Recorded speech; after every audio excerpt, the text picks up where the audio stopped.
How does it feel sharing the Word of God to a child? It's undescribable. Everything that the Lord Jesus Christ has promised us is all in His Word.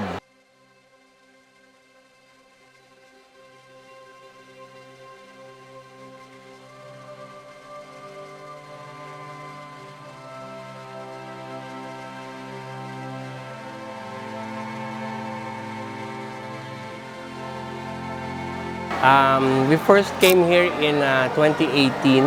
We qualified several schools at the time, and our allocations for Bibles would be consumed completely.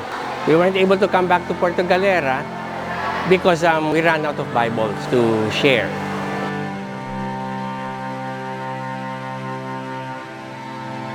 Of course, after 2018, we had the COVID pandemic, which happened. It was really heavy for us to have promised the schools that we would distribute Bibles, and we weren't able to.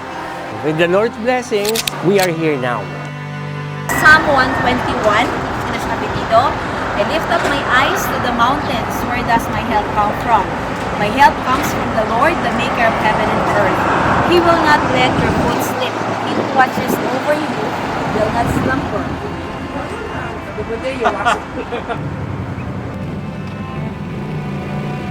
How does it feel sharing the Word of God to a child? It's undescribable. When you make the child realize the importance of God's Word, then you understand the true meaning of God's protection, God's wisdom, God's guidance. Everything that the Lord Jesus Christ has promised us is all in His Word.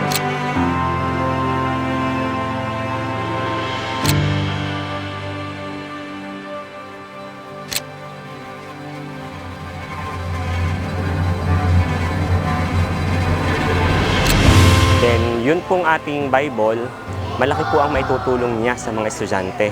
Kasi sa panahon po ngayon, ang ilan sa mga kabataan may posibilidad na maligaw ng landas. So, yun pong Bible is mas malaki po ang maitutulong sa mga kabataan, lalo na sa kanilang kaligtasan at sa pagtatapos po ng kanilang mga pag-aaral. Ito ay mababasa at magagamit nila na may matutunan sila ng mga kabutihang asal na magagamit nila para maging mabuti silang tao.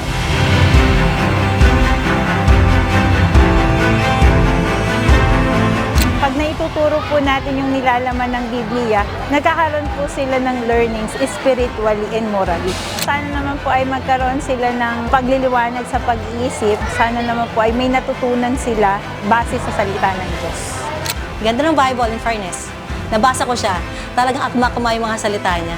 Mas nakaka-relate yung mga batang Gen Z ba sila? Alpha? SWAT sa banga.